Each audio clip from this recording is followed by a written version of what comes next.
একটি গ্রামের দুই বন্ধু একসাথে ঘুরতে বেরিয়েছে। মনে মনে কিছু কথা ভাবতে ভাবতে সে হাসতে হাসতে এগিয়ে যাচ্ছিল। ঠিক তখনই রাস্তায় এক বানরের সঙ্গে তার দেখা হলো। তখন বানরটি দুই মেয়েকে বলল, একটা জাদুর গুহা আছে, তোমরা কি সেখানে যেতে চাও? তখন মেয়ে দুটি বলল, হ্যাঁ, আমরা ওই জাদুর গুহাটা দেখতে যেতে চাই, সেখানে কি আছে? তখন মেয়ে দুটি আর বানরটি তিনজনে মিলে হাঁটতে হাঁটতে পাহাড় পর্বত পেরিয়ে আসছিল। ঠিক তখনই কিছু দূর এগিয়ে তারা দেখতে পেল নিচের দিকে একটি রাস্তা নেমে গেছে। তখন তিনজন মিলে সেই রাস্তা ধরে নিচের দিকে এগোচ্ছিল। হঠাৎ করে আবহাওয়া বদলে গেল, তাদের শরীরে প্রচণ্ড গরম অনুভূত হতে লাগল। মেয়ে দুটি আর বানরটি বুঝে উঠতে পারছিল না যে জাদুর গুহার পথটা ভয়ানক হবে। ঠিক তখনই পেছনে আগুন ধরে গেল। তারপর আগুনের বৃষ্টি পড়তে লাগল। মেয়ে দুটি ভয়ে দ্রুত সামনের দিকে এগিয়ে এলো।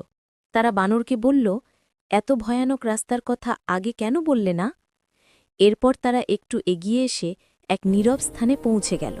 হাঁটতে হাঁটতে তারা এগিয়ে যাচ্ছিল। তিনজনই বলছিল, ওই জাদুর গুহায় কি থাকতে পারে? হঠাৎ সবারই মনে হলো চারদিকে কি যেন ঠান্ডা ঠান্ডা লাগছে। ওখানে বরফের বৃষ্টি শুরু হলো। ঠান্ডায় তাদের শরীরে আর কোনো শক্তি অবশিষ্ট ছিল না। কাঁপতে কাঁপতে তারা এগোতে লাগলো, তবুও তারা হাল ছাড়ল না। ঠিক তখনই জাদুর গুহাটা পিছনে বেরিয়ে এলো। ভিতরে প্রবেশ করে অল্প সামনে এগিয়ে তিনটি জাদুকরি ডায়মন্ড দেখতে পেল। সে সেগুলো হাতে নিল।